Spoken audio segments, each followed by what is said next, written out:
What up, motherfuckers? It's not 6:30 in the morning, so I can actually talk at a decent volume, and I won't be whispering for the entire video, but we're just gonna be covering the CT pistol as well, and see kind of what went down with that one, seeing as we lost both pistol rounds this game. I just kind of want to take a look at both of them and kind of see some of the mistakes that happened in this one. We're gonna start off with me. Now, going into this pistol, we called for 3 people to go A. Wow, I'm fucking autistic. 3 people to go B, and me and Ro to go A. So, for this reason, I go down into pit so we can set up a bit better of a crossfire. We have a pretty powerful crossfire here. They can wrap arch on us, but it shouldn't be too much of an issue. I peek there. Notice that we have a crossfire going, so then I start shooting at the guy fucking up in apps, and then the crossfire completely falls apart.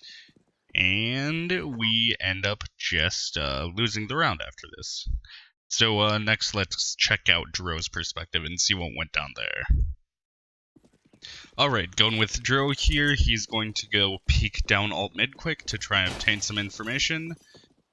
But in that scenario, like, he didn't really peek in far enough, so we got absolutely no information out of it.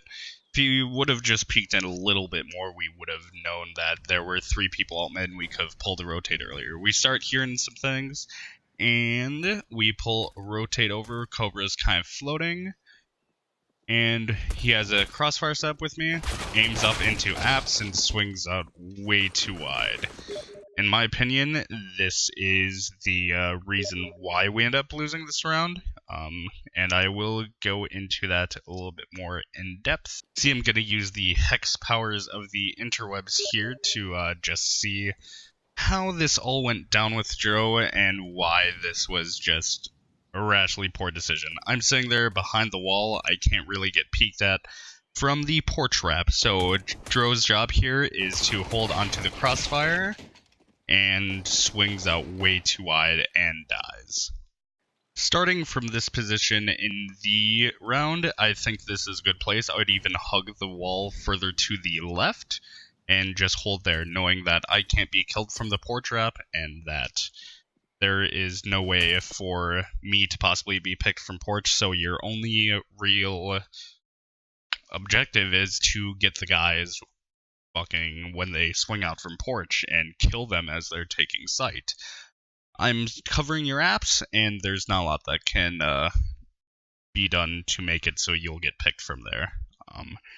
As you can see, when you're swinging out this wide, not only are you more exposed to port side, but you're also more exposed from apps, where if I do lose my gunfight, you're instantly going to be overwhelmed with very little room for a pick. I'm going to slow it down to quarter speed so we can kind of take a better look at exactly what happens. I get a pick up there, and you peek up into apartments, which there's no reason for you to be doing that.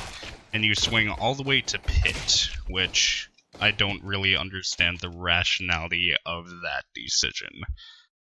But, yeah, essentially just trust your teammate to be holding that pit position for you, and make sure that you're not in the middle of nowhere's land where you're going to get fragged out easy peasy.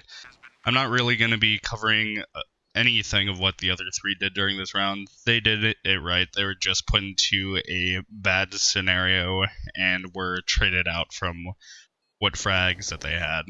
With the situation that they were given, I honestly think that both me and Dro would have died with a 5v2 XQ going down, but we would have given them at least a man advantage if things would have been played out a little bit differently. Thanks for watching again, boys, and I'll hit you with another one soon.